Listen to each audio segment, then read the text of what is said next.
इतने बड़े एरिया को अगर आपको डोमिनेट करना है तो क्या 36 रफाल से होगा? तो कहा कि नहीं, ये तो स्ट्रेटेजिक रोल्स के लिए होंगे। इंडियन एयरफोर्स में दूसरे फाइटर्स भी हैं, लेकिन आप रफाल लेके आ रहे हैं तो आप एक नई तकनीक को इंट्रोड्यूस कर रहे थे आप इंडियन एयरफोर्स में। क्या ये रीजन भी हो सकता है कि तब हमारे पास उतने पैसे नहीं थे जितना अब हम देने के लिए तैयार हैं? ये कोई एक्सेप्ट नहीं करेगा जो आप बोल रहे हो। 2015 में वो 36 लेने का कारण यही था। चाइना बना रहा है J-20, उनके पास में है एक 5th जनरेशन एयरक्राफ्ट। हिंदुस्तान में बहुत लोग ये डिस करते हैं कि वो ऑल एस्पेक्ट स्टेल्थ नहीं है। अगर एक भी रफाल इंडियन एयरफोर्स में नहीं हुआ, कल को चाइना के साथ लड़ाई हो, एयरफोर्स तो लड़ेगी। क्या हम उनको बेस्ट इक्विपमेंट दे रहे हैं? अभी का जवाब यह है कि वो best equipment is Rafale. I disagree.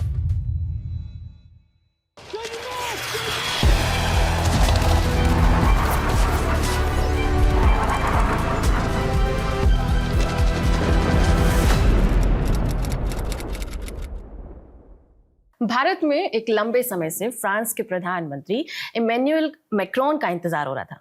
उम्मीद ये थी कि जब वो भारत के दौरे पर आएंगे तो 114 राफेल फाइटर जेट की डील पर साइन किए जाएंगे। वो भारत आए, लेकिन अभी तक डील साइन नहीं हो पाई है। प्लान को अप्रूवल मिल गया है, लेकिन इंतजार है कि खत्म होने का नाम ही नहीं ले रहा है। इस बीच में सोशल मीडिया और तमाम मीडिया प्लेटफॉर्म पर एक डिबेट छिड़ गई है। लोगों का कहना है कि आखिर राफेल ही क्यों? अगर इतना पैसा भारत के पास है राफेल खरीदने के लिए, तो भारत में बनने वाले फाइटर जेट पर यह पैसा क्यों नहीं लगाया जा रहा? आज फौजी के इस एपिसोड में इसी विषय पर बात करेंगे। नमस्कार, मैं हूं रिम्पिका और मेरे साथ हैं निखिल। राफेल को लाने के लिए जो हम लोग एक सपना देख रहे हैं कि 114 राफेल हमारे देश में आ जाएंगे और हम अपने जो एयरफोर्स है उसको और ताकतवर बना पाएंगे, लेकिन ये इंतजार, जैसा कि मैंने कहा, कि खत्म नहीं हो रहा है। इसके पीछे कोई खास कारण है या क्या? देखिए रिम्पिका, हमने, आप और मैं दोनों थे उस फौजी के एपिसोड में जब हमने अपने दर्शकों को इन्फॉर्म किया कि इमैनुअल मैक्रोन आएंगे फरवरी में, और उस दौरान 114 रफाल्स के लिए गवर्नमेंट टू गवर्नमेंट डील हो सकती है। मैक्रोन आए हैं और उन्होंने एयरबस की एक फैसिलिटी का उद्घाटन भी किया है। वहाँ प्राइम मिनिस्टर थे, रक्षा मंत्री भी थे। H-125 हेलीकॉप्टर्स वहाँ पे बनेंगे। पहले यूरो कॉप्टर्स को बनाती थी, अब एयरबस के पास है वो बिजनेस। तो ये चीज़ तो हो गई, लेकिन जो 114 रफाल के लिए ऐसा लगता था कि गवर्नमेंट टू गवर्नमेंट डील हो जाएगी, वो अभी तक की नहीं हुई है। और आपने ठीक कहा कि एक इंतजार है। इंतजार देखिए उस एक महीने का नहीं है जब हमारा पिछला एपिसोड हो रहा है। ये 1999 में जब कारगिल की लड़ाई हुई थी, उसके बाद से चला आ रहा इंतजार है।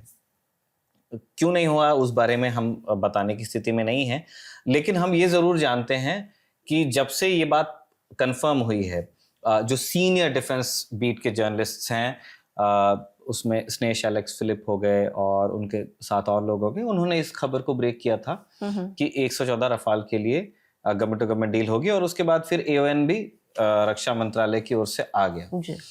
तो ये अब बचा है कि उसके ऊपर दस्तखत कब होंगे। तो तब से लेकर के अब तक के, AON आने से अभी तक के, एक बहुत ही ना, जिसको कहते हैं, एक बहुत नॉइजी डिबेट चल रही है। और उसमें बहुत अच्छे, मैं कहता हूं कि ये डेमोक्रेसी की खूबसूरती होती है कि यहाँ पे अलग अलग पक्ष अपनी राय रख सकते हैं विदाउट फियर।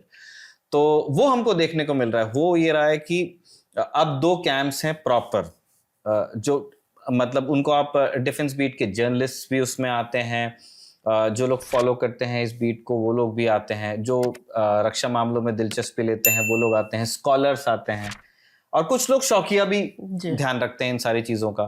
तो उनके अब 2 कैंप्स हैं। एक कैंप है जो अब मोदी सरकार को याद दिलाना चाह रहा है कि पिछले 11 साल से आप आत्मनिर्भरता आप बोल रहे थे, और अब आप 114 एयरक्राफ्ट आप इंपोर्ट करना चाहते हैं। ठीक है, आप उसमें एक बड़ा नंबर हिंदुस्तान में भी बनाएंगे और इंडिया में भी किसी कंपनी के साथ में पार्टनरशिप होगी, लेकिन ये है तो एक फॉरेन प्लेटफॉर्म ही, और कुछ पैसा तो देश से बाहर जाएगा ही। तो वो पूरे आत्मनिर्भरता के लेसन्स दे रहे हैं। और दूसरा फिर कैंप वो ये कह रहा है कि भाई कुछ तो हो रहा है, एयरफोर्स के पास में जेट्स की कमी है, एयरफोर्स को नए मॉडर्न जेट्स की ज़रूरत है। एक तरफ से चाइना है, एक तरफ से पाकिस्तान है, देखो सिंदूर हो गया, तो we needed these jets yesterday, तो अब आ रहे हैं, तो आपको क्या प्रॉब्लम है? तो ये जो दोनों पक्षों की डिबेट है ना, उसको एक्सप्लोर करने में बड़ा मजा है, क्योंकि उससे ना दोनों चीज़ें पता चलती हैं। पहली चीज आपको ये पता चलती है कि हिंदुस्तान, और मैं बिल्कुल एक हिंदुस्तानी की हैसियत से कह रहा हूँ और बड़े दुख के साथ, कि हम कितने कैलेस, कितने कैजुअल हो सकते हैं डिफेंस जैसे मामलों में, वो हमको देखने को मिलता है। और हमारी सोच कितनी बिखरी हुई है। तो इन सारी चीजों पर हम इस एपिसोड में बात करेंगे। मैं खुद मैं फाइटर पायलट नहीं हूं, मैं सर्विस में नहीं रहा हूं। मैं जो चीजें आप अपने दर्शकों से शेयर करूंगा वो अध्ययन के आधार पे है। जो दूसरे एक्सपर्ट्स को हमने पढ़ा, उन्होंने जो कहा उसके आधार पर मैं अपनी बात रखूंगा। आपने एक चीज इंट्रो में कही थी, रफाल ही क्यों, उस चीज का जवाब तो बहुत क्लियर है डिम्पिका, कि रफाल, इंडियन एयरफोर्स हमेशा से इस फाइटर को खरीदना चाहती थी, हमेशा से। तो डिम्पिका 1999 में जैसे हम बता रहे थे कि प्रिसीजन स्ट्राइक्स में मिराजेस का परफॉर्मेंस बहुत एयरफोर्स को पसंद आया, और तब सोचा गया कि लेते हैं इस एयरक्राफ्ट को और लिया जाता है। और गवर्नमेंट भी बहुत सीरियस थी क्योंकि एक लड़ाई हो गई थी। तो और उस टाइम पे स्नेश एलेक्स फिलिप बताते हैं अपनी रिपोर्ट में कि बात उस लेवल तक के आगे गई थी कि दासो जो बनाती है कंपनी रफाल को, उन्होंने ये भी ऑफर किया था कि हम अपनी असेंबली लाइन ही दे देंगे आपको। इंडिया में एक असेंबली, जैसे अभी भी जो रफाल 114 रफाल की बात हो रही है, वो भी एक असेंबली लाइन लगाना की बात कर रहे हैं। तो उन्होंने जब मिराजेस खरीदने की बात चल रही थी, तभी भी दासो ने ये कहा था कि हम एक असेंबली लाइन आपको दे देंगे वहां पे लगा करके। ऑब्वियसली वो चार्ज तो करेंगे ही, लेकिन वो करने को तैयार थे कि हिंदुस्तान में ही प्रोडक्शन होता। और क्योंकि तब तक के दासो के पास एक नया प्रोग्राम आ गया था, वो मिराजेस से वो माइग्रेट कर रहे थे टू रफाल। तो वो लेकिन फिर उस टाइम पे एक थॉट प्रोसेस आया कि अब देखते हैं, करते हैं। उतने में फिर ये आइडिया आया कि नहीं, जो नया प्रोडक्ट है रफाल, उसको कंसिडर करते हैं। तो फिर वो चीजें बढ़ते फिर वहां पहुंची कि नहीं, let us have a competition, है ना, ताकि ये ना लगे कि किसी एक कंपनी को फेवर किया गया है। अब वो कंपटीशन हुआ, उसमें अलग अलग अमेरिकन वेंडर्स आए, यूरोप से कई आए, और अल्टीमेटली फिर उसमें यूरोफाइटर और रफाल को एयरफोर्स ने पिक करके सरकार को बताया कि ये दो हमको एयरक्राफ्ट समझ में आते हैं, अब आप हमको एक एयरक्राफ्ट खरीद के दीजिए। और अंदर से एक हंच था कि रफाल होना चाहिए, क्योंकि पहले से हम दासो के प्रोडक्ट्स यूज कर रहे हैं, मिराज हम यूज कर रहे हैं, जैगुआर एक एंग्लो फ्रेंच प्रोडक्शन था, तो उसमें जो फ्रेंच कंपोनेंट था या है, वाज दासो, ये था। तो अल्टीमेटली फिर L1 बिडर, जो सबसे सस्ता जो होता है हिंदुस्तान का जो सिस्टम है, वो भी दासो का ही बिड था, और वो उस तरह से राफेल पिक हुआ। ये होने के बाद में फिर वो चीज लंबी खिंची कि कैसे होगा, HAL को कितना काम मिलेगा, HAL के काम की गारंटी दासो लेगा या नहीं लेगा। फिर बीच में कुछ इनडिसीजन भी रहा, सरकार इस बात का फैसला नहीं ले पाई, यूपीए सरकार, कि उनको L1 बिडर मिलने के बाद में भी कुछ टाइम लग गया। वो श्योर होना चाहते थे A.K. एंटनी कि ये L1 बिडर ने सबसे कम बिड किया है, which is difficult to prove। जो नंबर 1 है उसको नंबर 1 साबित कैसे किया जाए। तो इस तरह के कंफ्यूजन्स थे, तो उसमें लग गया टाइम। और फिर बाद में दासो ने हाथ खड़े किए कि HAL में अगर प्रोडक्शन होता है तो उसकी कॉस्ट फिर X होगी, और हम उसकी गारंटी भी नहीं ले पाएंगे। नहीं हुआ, सरकारी बदल गई, और फिर फाइनली फिर जब 2014 में मोदी सरकार आती है, तो 2015 में फिर एक गवर्नमेंट टू गवर्नमेंट डील होती है। अब यहीं पे सबसे प्रॉब्लमैटिक चीजें आने वाली हैं। स्वागत किया सभी ने, हमने भी स्वागत किया, तब बिल्कुल काम शुरू किए हुए कुछ ही समय हुआ था, लेकिन ये एक अच्छी चीज थी कि एयरफोर्स को एक केपेबल प्रूवन एयरक्राफ्ट मिल रहा था। ये स्टोरी मैंने आपको अभी तक की इसलिए बताई क्योंकि मैं बताना चाह रहा था कि एयरफोर्स तो 20 साल से चाहती है कि रफाल उनको मिल जाए, इन नंबर्स मिल जाए। 2015 में आपने 36 लिए, तो अच्छा किया, और उसको एक ब्रेव डिसीजन माना गया कि चलो ठीक है, आप पूरा सौदा ही अटका हुआ है, तो एक गवर्नमेंट टू गवर्नमेंट डील करो और 36 आप फ्लाईवे में लेके आ जाओ। जब गवर्नमेंट ने एक बार हिम्मत करके खरीद लिया, तो सबको लगता था कि एक फॉलो ऑन ऑर्डर आएगा, लेकिन गवर्नमेंट उस 36 पे टंगी रही। हाँ। और जब ये 36 के नंबर को क्वेश्चन किया गया कि यार ये तो मतलब आप इंडिया की अगर मैरीटाइम बाउंड्रीज देखिए बहुत बड़ी हैं, हम अभी वहां से कोई थ्रेट नहीं है। फिर आप अगर हमारी लैंड बॉर्डर्स देखें जो दूसरे देशों के साथ में, जो बहुत अच्छे दोस्त हैं हमारे, पाकिस्तान और चीन, इतने बड़े एरिया को अगर आपको डोमिनेट करना है तो क्या 36 रफाल से होगा? तो कहा कि नहीं, ये तो स्ट्रेटेजिक रोल्स के लिए होंगे, फिर आपके पास कुछ Su-30 MKIs भी हैं, हो जाएगा। और तब राफेल की बहुत खूबियां गिनाई गई कि ये तो 36 ही काफी है भाई। जब 36 का मतलब ये पूरा उस टाइम की अगर आप पूरी मीडिया कवरेज को उठा के देख ले, इंक्लूडिंग डिफेंस बीट के जो लोग थे, सबने कहा कि 36 इज गुड इनफ और बहुत अच्छा है, बिल्कुल है। दोस्त को एक ईस्ट पे रखेंगे, एक वेस्ट पे रखेंगे, काम हो जाएगा जी। जो किसी को मतलब बहुत लोगों के लिए प्रोसेस करना मुश्किल था कि एक सब कॉन्टिनेंटल साइज की कंट्री में, ठीक है ये बिल्कुल सही बात है कि इंडियन एयरफोर्स में दूसरे फाइटर्स भी हैं, लेकिन आप रफाल लेके आ रहे हैं तो आप एक जनरेशनल शिफ्ट नहीं था, लेकिन टेक्नोलॉजी में तो एक नई तकनीक को इंट्रोड्यूस कर रहे थे आप इंडियन एयरफोर्स में, है ना। वेस्टर्न प्लेटफॉर्म्स हमने उड़ाए थे इससे पहले, लेकिन रफाल उस फॉर इट्स टाइम वो कटिंग एज था, जो 4th जनरेशन एयरक्राफ्ट में हो सकता था, उस हिसाब से वो बढ़िया एयरक्राफ्ट था। तो तब आपको 36 बहुत ज्यादा लग रहे थे कि बहुत अच्छा है, इससे तो चाइना 2 फ्रंट वॉर लड़ लेंगे जी हम 36 से। उसके बाद से फिर जब ये किसी को समझ में नहीं आ रहा था, तो फिर धीरे से जो MMRCA के 126 होने थे, जिसमें से 36 ले लिए तो आपके कुछ बचे 100 से कम, तो फिर धीरे से 114 MRFA का बात होना शुरू हुई। और एयरफोर्स हमेशा कहती रही इन ऑल दीज ईयर्स कि हमको MRFA चाहिए, है ना। 100+ एयरक्राफ्ट हमको, एक आप कहीं से भी एक मॉडर्न केपेबल फाइटर एयरक्राफ्ट हमको आप ला करके दीजिए। और वो ट्विन इंजन होना था, तो ट्विन इंजन में वो फिर रफाल फिर एक उसकी ऑब्वियस चॉइस भी बनी। और इसमें MMRCA में जितना प्रोसेस हुआ था उतना MRFA में नहीं हुआ, ये था कि हाँ राफेल लेंगे। वही चीज उसी को अभी A1 मिला है, 114 को जो सरकार ने कहा था, और जो हम एक्सपेक्ट कर रहे थे कि मैक्रो जब हिंदुस्तान में है तो वो गवर्नमेंट टू गवर्नमेंट डील हो जाएगी। अब ये बात किसी के भी समझ में नहीं आएगी कि अगर 36 बहुत थे 2015 में और वो बहुत केपेबल थे, है ना, और आपने कुछ सोच के तब किया था, तो आपको अभी 114 क्यों चाहिए? अभी 114 चाहिए और रफाल ही चाहिए जो आपने 2015 में लिया था, तो आपने 36 के 72 क्यों नहीं लिए, 37 क्यों नहीं लिए, एक ही ज्यादा ले लेते। मतलब वो ऐड ही नहीं हो रहा है मैथ कि आपको ये डिसीजन लेने में 11 साल लगे कैसे।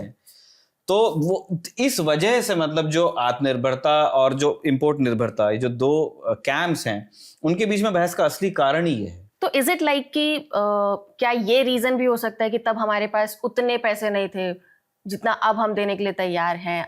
तो क्या एक है कि होता ना कि हम यूजुअली अपने घर में भी ऐसे करते हैं कि कभी कोई महंगा सामान लेना है तो एक समय पे उसे रोक दिया जाता है और कुछ समय बाद बोल जाते हैं कि अब ले लेते हैं। तो भारत सरकार के साथ भी यही रीजन रहा? देखिए, नेशनल सिक्योरिटी में ना डिम्पिका, पैसों की एक वक्त सच में ये था जब हिंदुस्तान के पास उतने पैसे नहीं होते थे, और लेकिन अब जैसे $3.2 billion is a huge amount, लेकिन ये वैसा अमाउंट नहीं है कि अगर हमारी जान पे बनाए तो हम नहीं खर्च कर सकते, पहली चीज। दूसरा, ये जो कॉस्ट है ये आज इतनी हुई है ना, 2015 में इस डील का ये कॉस्ट नहीं होने वाला था। तीसरी बात ये है कि अगर पैसों की कोई कमी है या रिसोर्सेस की कमी है तो सरकार ने कभी कन्फेस नहीं किया फिर इस चीज को। तो ये तो गवर्नमेंट ही बता सकती है कि उनको पैसा कम है। सब लोग जानते हैं कि देखिए एक स्ट्रेस है, हो क्या रहा है, तीनों सर्विसेज, हम बहुत बड़ा डिफेंस बजट रखते हैं लेकिन उसका रेवेन्यू कंपोनेंट बहुत बड़ा होता है। और एक दूसरा कारण ये है कि सारी ही सर्विसेज के, चाहे वो आर्मी हो, चाहे वो नेवी हो, चाहे वो एयरफोर्स हो, उनको पैसा तो हम दे रहे हैं, लेकिन उनके इतने सारे प्रोग्राम्स एक साथ चल रहे हैं, और क्योंकि हर प्रोग्राम लेट है तो उनकी इन्फ्लेशन के साथ कॉस्ट बढ़ गई है। और अब क्या हो गया है कि जो बच्चा साल भर पढ़ता नहीं है तो फिर उसको फिर उस बच्चे का ना जनवरी फरवरी तो वो दुखी रहता है। तो हमारे साथ वही हो रहा है। तो जैसे आप एयरफोर्स में लेंगे तो एयरफोर्स में आपको बिल्कुल सही है कि आपको फ्रंटलाइन फाइटर्स के लिए बजट चाहिए, कुछ आप इंपोर्ट करना चाहते हैं, ओके। फिर आपको इंडिजिनस प्रोग्राम के लिए बजट चाहिए, आपके तेजस वगैरह, ओके। अच्छा, फिर आपको एक फ्यूचर टेक्नोलॉजी में इन्वेस्टमेंट चाहिए आम का, उसके लिए बजट, ओके। फिर ऐसा नहीं है कि सिर्फ fighters, we also need helicopters, है ना, रोटर विंग भी होता है, हमको हेलीकॉप्टर्स भी चाहिए एंड इन नंबर्स चाहिए। फिर उसके बाद एयरफोर्स को सरफेस टू एयर मिसाइल्स चाहिए, modern air to air missiles चाहिए, रडार चाहिए, बहुत सारी चीजें चाहिए, और सब में हम लेट। तो उस देरी की वजह से क्या हो रहा है कि अब हम पैसे देते भी हैं तो वो बिखर जाता है। लेकिन आपकी बात देखो, सच ये कोई एक्सेप्ट नहीं करेगा जो आप बोल रहे हो। 2015 में वो 36 लेने का कारण यही था, 1, उस अर्जेंसी को सरकार ने समझा कि एयरफोर्स को हमको एयरक्राफ्ट देने पड़ेंगे, बट उनके पास पैसे नहीं थे। तो उन्होंने एक छोटा ऑर्डर, लेकिन वो 10 साल उन्होंने क्या किया मुझे नहीं समझ में आया। मुझे इस बात से कोई प्रॉब्लम नहीं है कि 2015 में 36 रफाल लिए गए, मुझे इस बात से प्रॉब्लम है कि 2016 में क्या हुआ, 17 में क्या हुआ, 18 में क्या हुआ, 19 में क्या हुआ, 20 में क्या हुआ, 21 में क्या हुआ, 22 में क्या हुआ, 23 में क्या हुआ, 24, 25, 26 का फेब है, और आज भी इनको साइन करोगे तो फिर ये 30 हो जाएगा इनको आने में। तो आप हम क्या कर रहे हैं, हम टॉप डॉलर दे रहे हैं, 3.2 बिलियन एक साथ तो नहीं जाएंगे, किस्तों में पैसा जाता है, जैसे आप कोई बड़ी डील करते हो। लेकिन आप सोचिए ना, आप ठीक कुछ रफाल के अंदर एडवांसमेंट, हमने F3R लिया था, F3R प्लस, हमने कुछ उसमें इंडिया स्पेसिफिक एनहांसमेंट्स उसको बोलते हैं कि इंडियन एयरफोर्स की जो यूनिक रिक्वायरमेंट्स, लोग आज वो स्थिति है डिम्पिका कि एक्सपर्ट्स इस चीज को भी क्वेश्चन करते हैं कि ऐसे वो कौन से IACs थे और उनसे इतना क्या फायदा आपको हो गया था जिनके लिए आपने इतना आप रोए, और कि नहीं IAC है इसलिए कॉस्ट ज्यादा है। तो ये जो डीले है ये एक्सप्लेन नहीं हो पाता है, इस वजह से तो उस वजह से फ्रिक्शन है। कोई एक्सेप्ट नहीं करता है कि पैसों की कमी एक कारण थी, लेकिन पैसों की कमी एक बहुत बड़ा कारण था।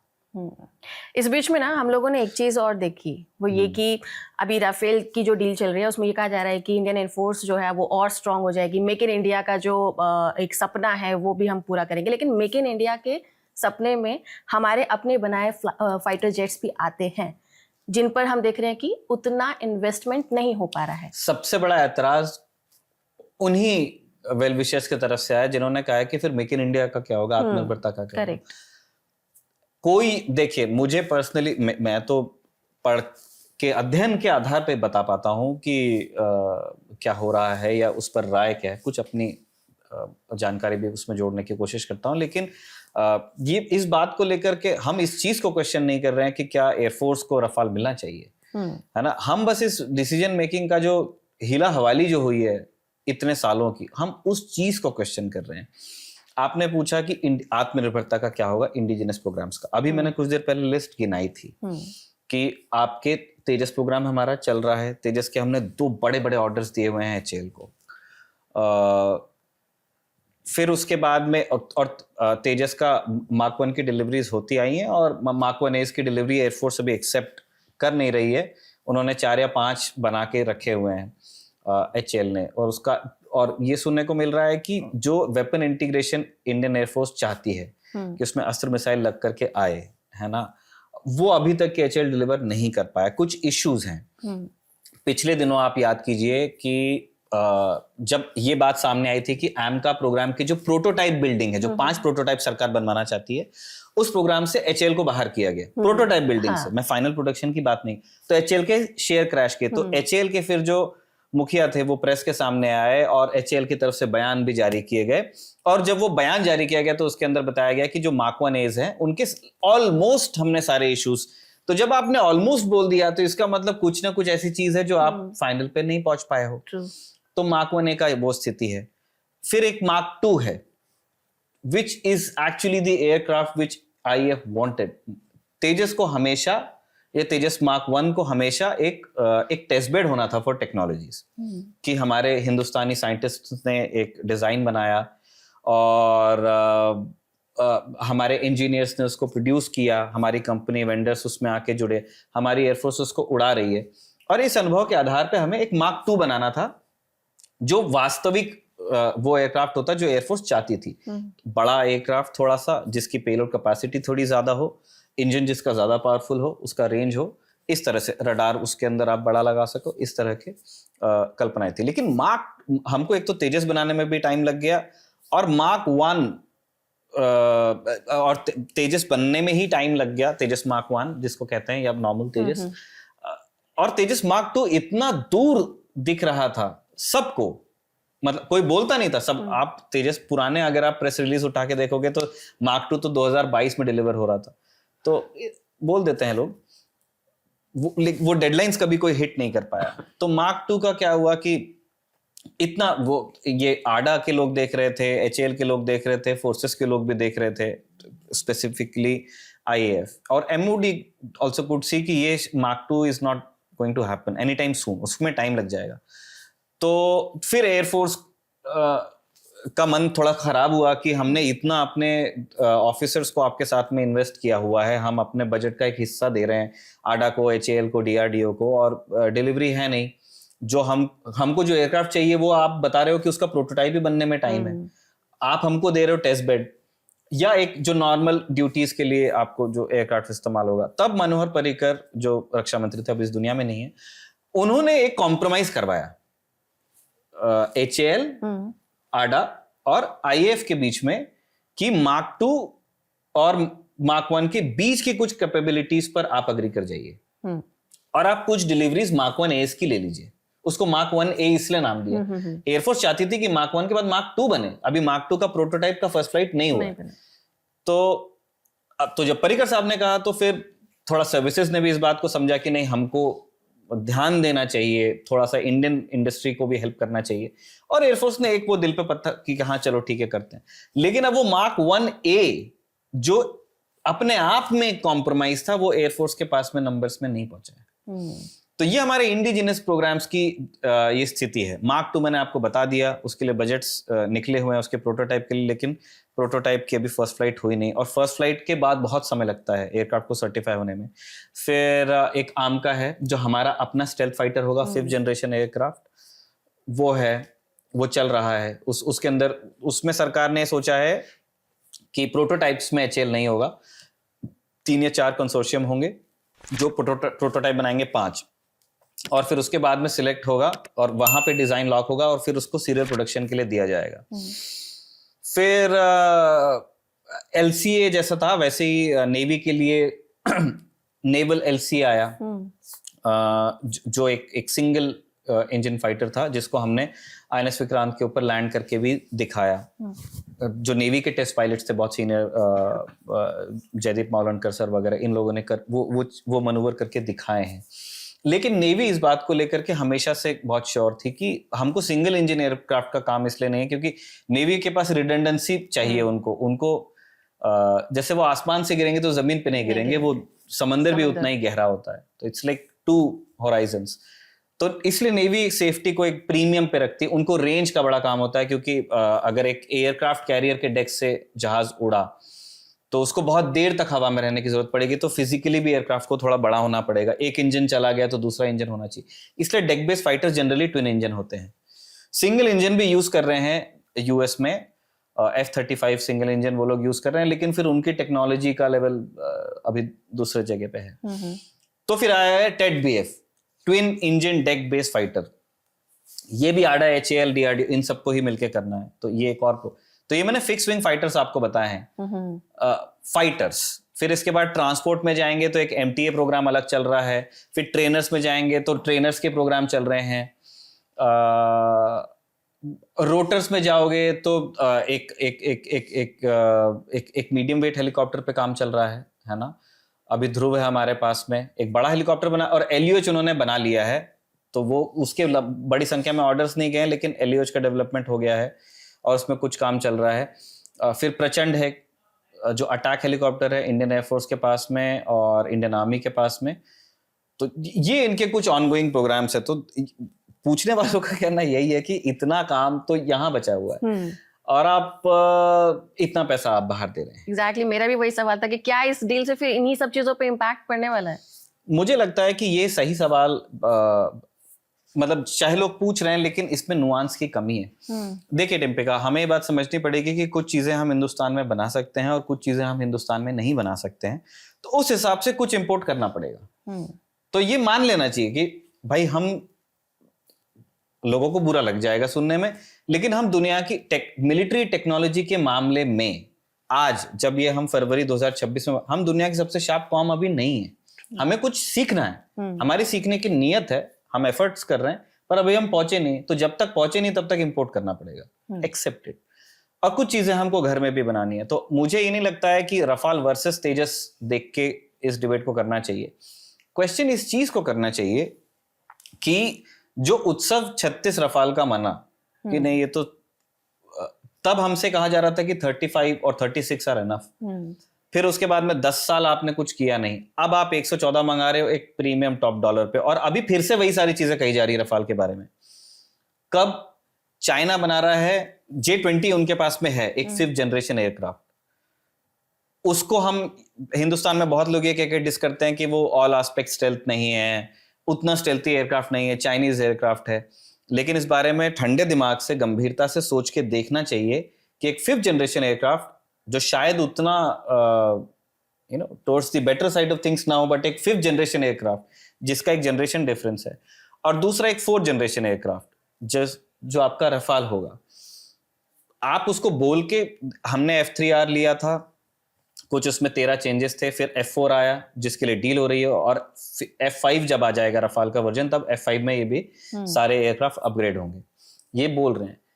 लेकिन एक 4th जनरेशन एयरक्राफ्ट कितने भी अपग्रेड्स के साथ में कभी भी एक 6th जनरेशन एयरक्राफ्ट नहीं बनेगा। मुझे ये कभी समझ नहीं आया कि ये 4.5 जनरेशन क्या होता है। चाइना में 4th जनरेशन एयरक्राफ्ट आपको मिलेंगे, 5th जनरेशन एयरक्राफ्ट आपको मिलेंगे, एंड वो 6th जनरेशन में भी काम कर रहे हैं, उनका J-36 वगैरह वो बना रहे हैं, है ना, वो एक्सपेरिमेंटल फेज में है। सेम विथ यूएस में you have 4th generation aircraft, you have 5th generation aircraft, you have 6th generation aircraft. ये 4.5 सिर्फ हमारे ही दिमाग में है। क्यों? क्योंकि हमारे पास 6th नहीं है या 5th नहीं है। तो दिक्कत वहां है। आप एक एसेंशियली एक 4th जनरेशन एयरक्राफ्ट को विद बहुत सारे अपग्रेड्स, आप चाहते हो कि लोगों के दिमाग से बात चली जाए कि एक 6th जनरेशन एयरक्राफ्ट है और हमको वो चैलेंजेस आप फेस कर लोगे। पहली चीज तो ये है कि रफाल का ये जो 114 रफाल का जो इंपोर्ट है डज नॉट एड्रेस चाइना। देखिए, रफाल, अगर एक भी रफाल इंडियन एयरफोर्स में नहीं हुआ, कल को चाइना के साथ लड़ाई हो, एयरफोर्स तो लड़ेगी, उनके पास जो है उससे वो लड़ेंगे। बहस ये है कि क्या हम उनको बेस्ट इक्विपमेंट दे रहे हैं। अभी का जवाब यह है कि वो best equipment is Rafale. I disagree. 4th generation aircraft में रफाल इज बेस्ट, मैं इसमें मान सकता हूं, लेकिन क्या वो J-20 के बराबर है? क्या वो J-20 को बीट ही करके आ जाएगा? मुझे नहीं, हमको खुद को अंधेरे में नहीं रखना चाहिए, स्पेशली जब वो एक और जनरेशन आगे जाने की बात कर रहे हैं, है ना। सेम, और दूसरे साइड भी पाकिस्तान में भी हम ऐसा सुन रहे हैं कि वो कुछ in some numbers, 1 squadron, 2 squadron, 3 squadron, वो लोग कुछ स्टेल्थ फाइटर्स वहां भी इंडक्ट करने वाले हैं जो J-20 ही होगा, वो चीन से ही लेंगे।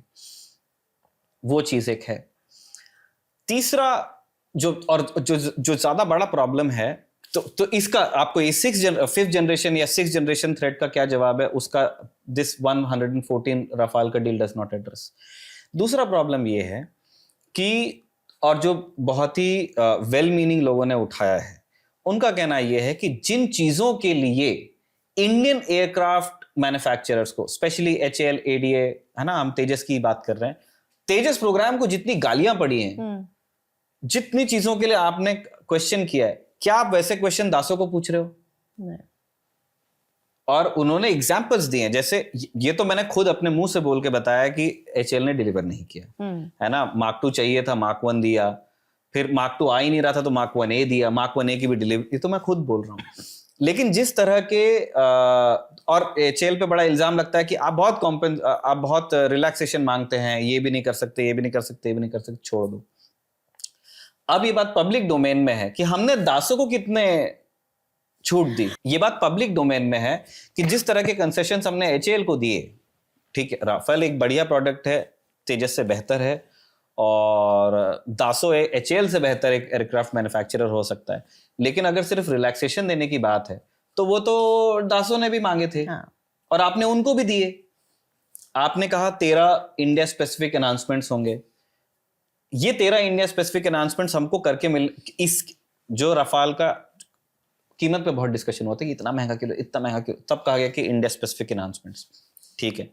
ये इंडिया स्पेसिफिक अनाउंसमेंट्स हमको होके नहीं मिले थे। एयरक्राफ्ट डिलीवर हुआ, हिंदुस्तान आ गया, हिंदुस्तान से फिर हमने फ्रांस भेजा, फ्रांस से फिर वापस आया।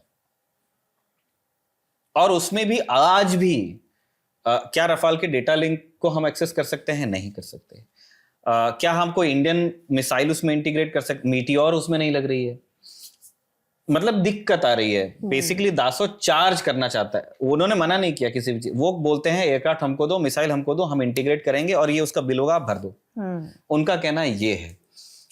तो तो जो स्पेशलिस्ट्स हैं उनका कहना ये है कि अगर इसी तरह के आपको मतलब इसी तरह के रिलैक्सेशंस अगर आपको देने थे, कैपेबिलिटी में भी दिए हैं, जिनके बारे में क्योंकि मैं उतना ज्ञानी नहीं हूं, मैं नहीं कह सकता, लेकिन एयरक्राफ्ट की कैपेबिलिटी में भी दिए गए हैं रिलैक्सेशंस, तो उनका कहना है कि भाई यही सारे कंसेशंस एचएएल ने मांगे थे, कम ज्यादा हो सकता है, तो आप एचएएल को तो आपने सूली पर चढ़ा के रखा है। ये दासों में ऐसा क्या है जो आप माने जा रहे हो, और वो अपनी मनवाए सिंदूर के पहले कहा गया सोर्स कोड के लिए मना किया दासों ने, और इस चीज का कोई जवाब, ठीक 114 आप लेकर के आ जाइए, क्या इस सवाल का जवाब दासों ने नहीं दिया ना सरकार ने, क्या ये 114 रफाल जो आएंगे क्या ये हमारे Su-30 MKI से कम्युनिकेट कर पाएंगे?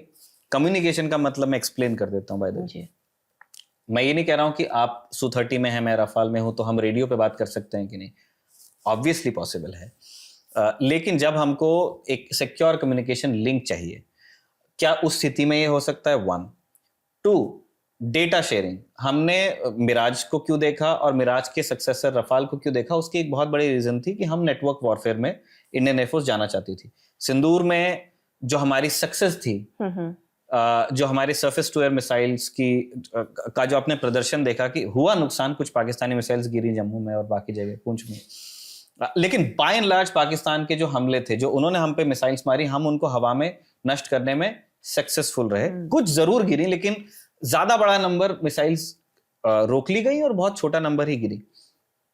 ये हमारे सरफेस टू एयर मिसाइल्स तो हमारे पास में कब से 60-70 के दशक से हैं।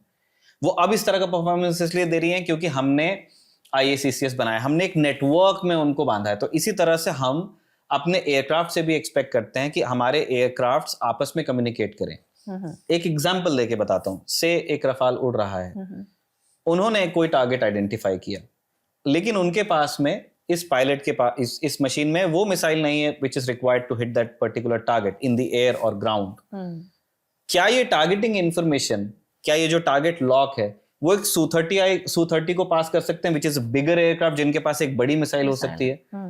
अब आज वो तकनीक नहीं है हमारे पास, और ये चीज रफाल के साथ हम जो 36 है उनमें भी नहीं है, 114 में होगी, इसका भी जवाब नहीं है।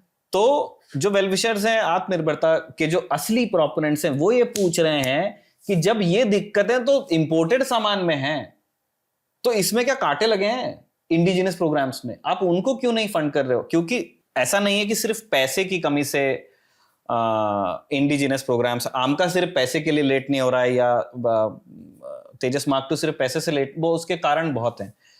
फॉरेन कोलैबोरेशन में दिक्कत जो आई है, जो टेक्नोलॉजिकल चेंजेस, जो चैलेंजेस थे उसमें दिक्कत आई है, लेकिन मेन एक वो रहता है कि पैसा जब लगता है तो आपके जो आपका R&D इकोसिस्टम है वो थोड़ा सा स्पीड से मैच्योर होता है। आपके जिस तरह से विदेश में प्राइवेट प्लेयर्स को बहुत फंडिंग मिलती है या सपोर्ट मिलता है सरकार से, वो अपने R&D पे इन्वेस्ट करते हैं, और उसका फायदा वो दासों ने बनाया, उसमें वो पूरा फ्रेंच इकोसिस्टम लगा हुआ है। भाई आपने कभी उतना पैसा यहाँ खर्च करने की और इच्छा शक्ति कहाँ है?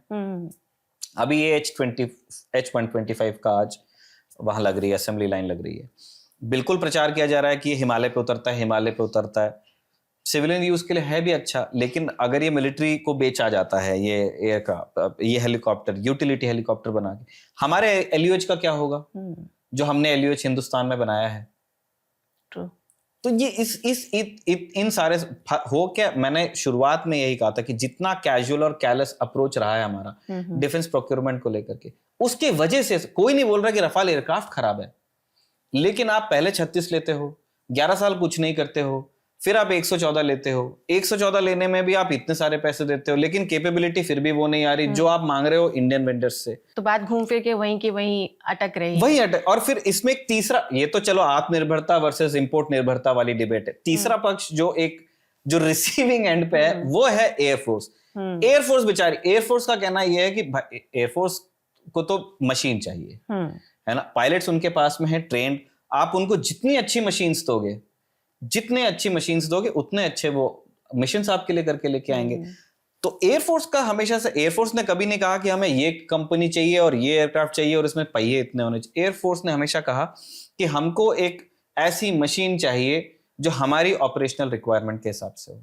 वो हम खरीद के नहीं दे पा रहे हैं सर। अभी तक देखिए हमने 36 लिए थे, उसके बाद से तो नहीं आया। और हम बना के भी नहीं दे पा रहे हैं।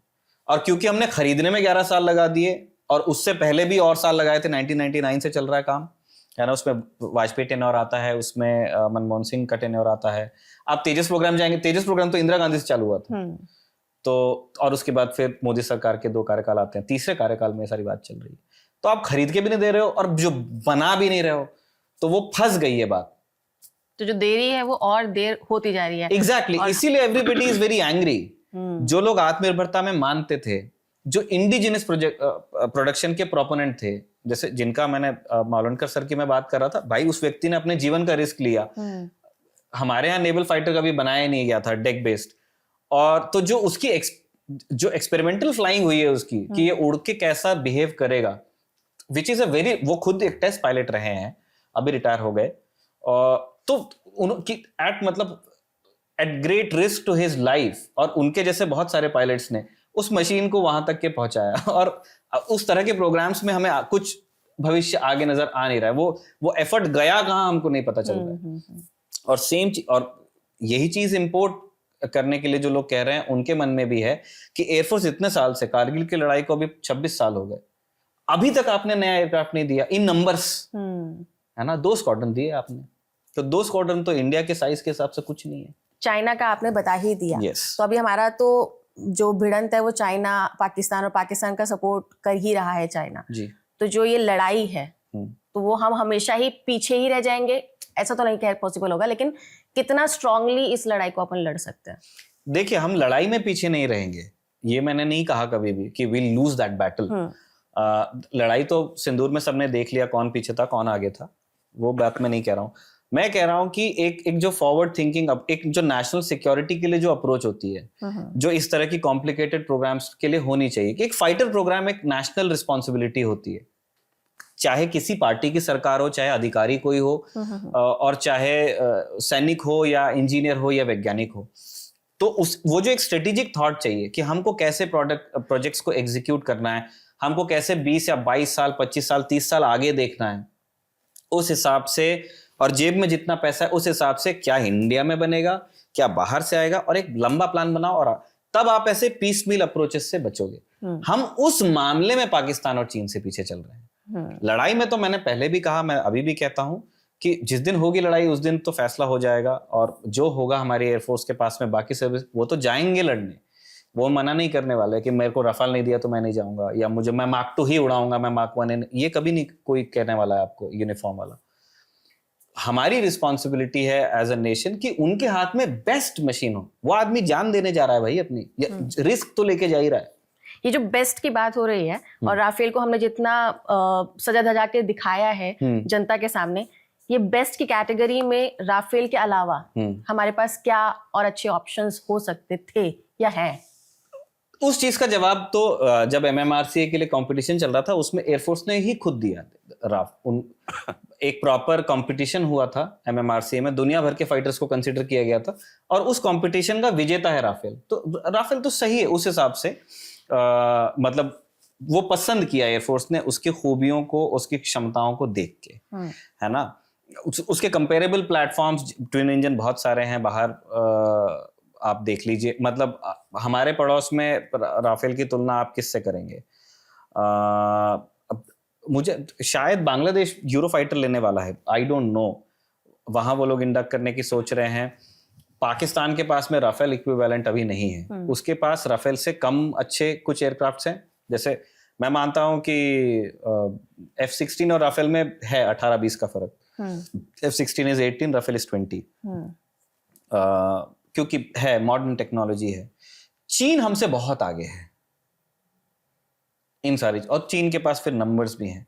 तो आई गेस ये उसका 4th जनरेशन फाइटर्स अगर आप देखना चाहते हो दुनिया में, स्ट्रेटेजिक जो भारत के संबंध हैं, है ना, उनके हिसाब से अगर आप जाओ, जो टेक्नोलॉजी मार्केट में अवेलेबल है, जो इंडिया का जो पॉकेट का साइज है, उस हिसाब से Rafale is a good pick उसमें कोई वो नहीं है, उसको कोई डिबेट नहीं कर रहा है। बहस ही बस ये चल रही है कि ये डिसीजन लेना था तो बहुत लेट लिया आपने, और अब ले रहे हो और इतना दे रहे हो, तो फिर ये इन प्रोग्राम्स का क्या आपके पास इसका जवाब है? आप, मुझे लग रहा है कि हम लगातार प्रॉब्लम को डिस्कस कर रहे हैं, सोल्यूशन किसी ने नहीं। जैसे मैंने स्नेश को कोट किया था, वैसे ही संदीप पुनिथन है, जो बिल्कुल बहुत सीनियर डिफेंस जर्नलिस्ट है अगेन, और उन्होंने एक बहुत अच्छी तुलना की है 2 इंडिजिनस प्रोग्राम्स की। हिंदुस्तान ने सरप्राइजिंगली, हम फाइटर जेट अच्छे नहीं बना, वहां तक नहीं पहुंचे अभी, लेकिन न्यूक्लियर प्रोपल्शन वाली बैलिस्टिक मिसाइल सबमरीन हमने बना ली, अरिहंत, अरिघात, अरिदमन, और बड़ी सबमरीन्स भी हम बना रहे हैं। तो ये ATV प्रोजेक्ट था। तो इसको एग्जीक्यूट कैसे किया गया? इसमें सबसे ऊपर ऑब्वियसली PMO, क्योंकि ये स्ट्रेटेजिक, मतलब वो अरिहंत, अरिघात, अरिदमन नेवी ऑपरेट करती है, पर वो मतलब जैसे वो CNS से हुक्म नहीं लेते हैं, वो स्ट्रेटेजिक कमांड से लेते हैं। वो न्यूक्लियर ट्रायड का हिस्सा है, उसको बस स्टाफिंग नेवी से जाती है। मतलब छोटी मोटी लड़ाई के लिए यूज करने वाली चीज नहीं है। तो वो हमने बना लिए। तो उसमें टॉप पे PMO है, और बीच में एक तरफ एटॉमिक एनर्जी का जो डिपार्टमेंट है वो है, एटॉमिक रिसर्च के, और बाकी वेंडर्स हैं, और उसमें, और इन सबको साथ में लिया हुआ है नेवी ने। मतलब नेवी ने प्रोग्राम रन किया है, मॉनिटरिंग PMO कर रहा है, और बीच में सारे स्टेक होल्डर्स हैं, है ना, एक पिरामिड शेप में उन्होंने मतलब उन्होंने इसको सोशल मीडिया पे पोस्ट किया है। मैं कोशिश करूंगा कि संदीप सर का वो लगे यहाँ पे। और दूसरा उन्होंने कहा फाइटर एयरक्राफ्ट में क्या हो रहा है कि जैसे यहाँ एक पिरामिड है, यहाँ पे साइलोज है, आडा अलग, एयरफोर्स अलग, HAL अलग, MOD अलग। इसलिए जो सक्सेस है, आत्मनिर्भरता एक बुरा आइडिया नहीं है। आत्मनिर्भरता की जो सक्सेस हम इंडियन नेवी में देख रहे हैं, हमारे स्ट्रेटेजिक सबमरीन्स में, वो हम एयरक्राफ्ट में नहीं देख पा रहे, एक टैक्टिकल वेपन में नहीं देख पा रहे, which is suppose to be easier than building a nuclear submarine. तो इस बात में कोई दो राय नहीं है कि आत्मनिर्भर भारत बनने का जो एक सपना है, एक बहुत अच्छा सपना है, लेकिन ये सपना अगर घर की मुर्गी दाल बराबर के हिसाब से डील करना शुरू करे तो दिक्कत आ सकती है। नो डाउट प्लानिंग्स बहुत सारी होंगी, नो डाउट्स की एक्सपेक्टेशंस हर एक चीज से बहुत सारी होंगी, लेकिन अभी जो ये डिबेट था कि क्या राफेल डील से इन सब पर इम्पैक्ट पड़ेगा, उसका जवाब हमने काफी हद तक अपने इस एपिसोड में देने की कोशिश करी। आपका इस पूरे विषय पर क्या कहना है कमेंट सेक्शन में जरूर बताइएगा। तब तक के लिए बने रहिए खबर गांव के साथ। नमस्कार। Thank you so much.